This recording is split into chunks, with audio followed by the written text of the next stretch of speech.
আমার এক আন্টি চুষি পিঠা খেতে পছন্দ করে না। সে বলে এই পিঠা খেতে নাকি আটার দোল্লার মতো লাগে। আমিও চ্যালেঞ্জ অ্যাকসেপ্ট করে নিলাম যে চুষি পিঠা তাকে পছন্দ করিয়েই ছাড়বো। বুদ্ধি করে এক নতুন পদ্ধতিতে চুষি পিঠা বানিয়ে নিলাম। ও মা, সে তো একসাথে 2 প্লেট খেয়ে নিল। চুষি পিঠার এই মডার্ন ভার্সন এবারের শীতে কোনোভাবেই মিস করা যাবে না। আসসালামু আলাইকুম everyone, I am chef Ishika. Welcome back to iFood channel. চুষি পিঠা বানানোর জন্য প্রথমে একটি প্যানে দিয়ে দিলাম 1 কাপ পানি আর 1 কাপ খেজুরের ছোলা গুড়। এবার দিয়ে দিলাম 1 কাপ কাঁচা নারিকেল কোরানো আর 1 চা চামচ বা স্বাদ মতো লবণ। এবার সবকিছু একসাথে খুব ভালোভাবে মিক্স করে নিব। আপনারা ইচ্ছে করলে এখানে ঝোলা গুড়ের পরিবর্তে পাটালি গুঁড়ো ব্যবহার করতে পারবেন। গুড়ের মিশ্রণে বলক চলে এসেছে, এবার দিয়ে দিচ্ছি 2 কাপ চালের গুঁড়ো। আমি এখানে প্যাকেটের কিনা শুকনো আতপ চালের গুঁড়াটা ব্যবহার করছি, আপনারা ইচ্ছে করলে ভিজা চালের গুঁড়াও ব্যবহার করতে পারবেন। সেই ক্ষেত্রে পানির পরিমাণটা একটু কম লাগবে। এবার চুলার লো ফ্লেমে অনবরত নেড়ে চেড়ে সবকিছু একসাথে খুব ভালোভাবে মিক্স করে নিব। এই কাজটা একটু দ্রুত করতে হবে যেন দলা পাকিয়ে না যায় আর ডোটা একদম স্মুথ অ্যান্ড সফট হয়। এই শীতের পিঠাপুলির আয়োজনে নানা রকম পিঠা তৈরি করার জন্য আমার kitchen partner premium Germany honeycomb কড়াই। এই কড়াইগুলোতে যে কোনো পিঠার ডো খুব ইজিলি তৈরি করা যায়, একদমই লেগে যায় না, আর সেই সাথে স্বাস্থ্যকর। আপনারা যদি এই প্রিমিয়াম কড়াইটা কিনতে ইন্টারেস্টেড হন তাহলে আমার বিজনেস পেজ অথেন্টিক বাই ইশিকাতে যোগাযোগ করতে পারেন, লিংক ডেসক্রিপশন বক্সে দিয়ে দিব। পিঠার ডোটা খুব সুন্দরভাবে তৈরি হয়ে গিয়েছে, এবার এটাকে চুলা থেকে নামিয়ে নিচ্ছি। সাধারণত এই ধরনের পিঠার ডোগুলোকে গরম অবস্থায় মথে নিলে খুব ভালো রেজাল্ট পাওয়া যায়। যেহেতু গরম ডোটা হাত দিয়ে ধরা খুবই কষ্টকর, তাই আমি বেলুনের সাহায্যে ডোটাকে মথে নিচ্ছি। ডোটাকে 1 মিনিট মথে সফট করে নেওয়ার পর দিয়ে দিলাম 1 চা চামচ ঘি। এবার হাতের সাহায্যে ঘি ডোয়ের সাথে খুব ভালোভাবে মাখিয়ে নিব। ঘি দিয়ে পিঠার ডোটা মাখিয়ে নিলে দারুণ সুন্দর একটা ঘিয়ের ফ্লেভার আসবে, আর সেই সাথে পিঠার ডোটা খুব বেশি সফট হবে। চুষি পিঠার জন্য দারুণ সুন্দর একটা ডো তৈরি হয়ে গিয়েছে, না খুব বেশি শক্ত না খুব বেশি নরম। এবার আমি ডোটাকে দুটি সমান ভাগে ভাগ করে নিচ্ছি। পিঠার ডোগুলো যেন ড্রাই আউট হয়ে না যায়, তাই একটি ভিজা কাপড় দিয়ে ঢেকে রাখছি। এবার একটি চপিং বোর্ডের উপর হাতের সাহায্যে চুষি পিঠাগুলো তৈরি করে নিব।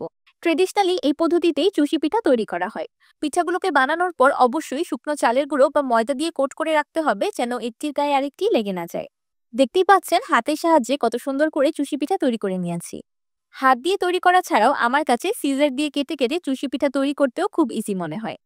আপনারা এইভাবে সিজারের সাহায্যে চিকন করে কেটে কেটেও চুষি পিঠা তৈরি করে নিতে পারবেন। যদি শেপগুলো হালকা একটু আঁকাবাঁকা হয় তাহলে কাটার পর হাত দিয়ে হালকা শেপ করে নিলেই হবে। যারা নতুন নতুন চুষি পিঠা তৈরি করছেন তাদের জন্য এই সিজারের পদ্ধতিটা খুব কাজে আসবে। চুষি পিঠার শেপটা খুব ইজিলি চলে আসে। আমি ইন্টারনেটে অনেকেই গ্রেটারের সাহায্যে চুষি পিঠা তৈরি করতে দেখেছি, তাই মনে করলাম এই বছর আমিও ট্রাই করি। বাট ট্রাস্ট মি, এই পদ্ধতিটা আমার কাছে একদমই ইউজলেস মনে হয়েছে, কোনো কাজে আসে না। এক তো গ্রেটারের মধ্যে ডোটা আটকিয়ে যায়, তেল মাখিয়ে নিলেও তেমন লাভ হয় না। আর এমন ছোট বড় চুষি পিঠা তৈরি হয় যেটা একদমই কাজে আসে না, উল্টো হাত দিয়ে বা সিজার দিয়ে বানালে ভালো আউটকাম পাওয়া যায়। আপনারা কি কখনো গ্রেটারের সাহায্যে চুষি পিঠা বানানোর চেষ্টা করেছেন কিনা আমাকে অবশ্যই কমেন্ট করে জানাবেন। আর সফল হলেন নাকি বিফল হলেন এটাও জানাতে ভুলবেন না কিন্তু। আমার সবগুলো চুষি পিঠা তৈরি করা হয়ে গিয়েছে, এবার এগুলোকে রান্না করার পালা। চুষি পিঠাগুলোকে রান্না করার জন্য আমি 4 কেজি দুধ জাল করে 2 কেজির মতো করে নিয়েছি। এবার দুধে দিয়ে দিলাম 1/2 কাপ গুঁড়া দুধ। আমি এই দুধে আলাদা করে কোনো রকম মিষ্টি ব্যবহার করব না, তাই দুধটাকে জাল দিয়ে ঘন করে নিয়েছি যেন একটা ন্যাচারাল সুইটনেস পাওয়া যায়। আর পিঠাগুলো দুধে দেওয়ার পর এমনি পিঠার মিষ্টিটাও দুধে ছেড়ে দিবে। এবার দুধে দিয়ে দিচ্ছি আগে থেকে তৈরি করে রাখা চুষি পিঠা। অনেকেরই দুধের মধ্যে গুড় অ্যাড করলে দুধটা ফেটে যায়, তারা যদি এই পদ্ধতিটি অবলম্বন করে চুষি পিঠা তৈরি করেন তাহলে দুধ ফেটে যাওয়ার আর সম্ভাবনা থাকবে না। এই চুষি পিঠাটা আমার আন্টির পছন্দ হওয়ার মূল কারণ হলো পিঠাটার ভিতরেই গুড় আর নারিকেল ব্যবহার করা হয়েছে। এমনিতে চুষি পিঠা শুধু চালের গুঁড়ো দিয়ে তৈরি করা হয়, নারিকেল আর গুড়ের ফ্লেভারটা শুধু দুধের ভিতরেই থাকে। কিন্তু যদি এইভাবে চুষি পিঠা তৈরি করেন, গুড় আর নারিকেলের ফ্লেভারটা পুরো পিঠার ভিতরে থাকবে, আর সেই সাথে দুধে দেওয়ার পর দুধেও ছড়িয়ে যাবে। আপনারা ইচ্ছে করলে এখানে দুধে আলাদা করে নারিকেল অ্যাড করতে পারেন, কিন্তু যেহেতু পিঠার ভিতরেই ভরপুর নারিকেল আছে তাই আমি আলাদা করে আর ব্যবহার করিনি। এবার চুলার মিডিয়াম ফ্লেমে চুষি পিঠাগুলোকে দুধে রান্না করে নিব 10 মিনিটের মতো। যেহেতু পিঠার ডোটা আগে থেকেই কুক, তাই এটাকে দুধে বেশিক্ষণ রান্না করার প্রয়োজন নেই। আমার কাছে চুষি পিঠার দুধটা একটু ঘন ঘন খেতেই ভালো লাগে, তাই আমি একটু ঘনভাবে রান্না করি। আপনারা ইচ্ছে করলে একটু পাতলা করেও রান্না করতে পারেন। কিন্তু চুষি পিঠা যত বেশি ক্রিমি হয় খেতে ততই বেশি ভালো লাগে। দুধ আর পিঠাটা আলাদা আলাদা হলে তখন খেতে বেশি ভালো লাগে না।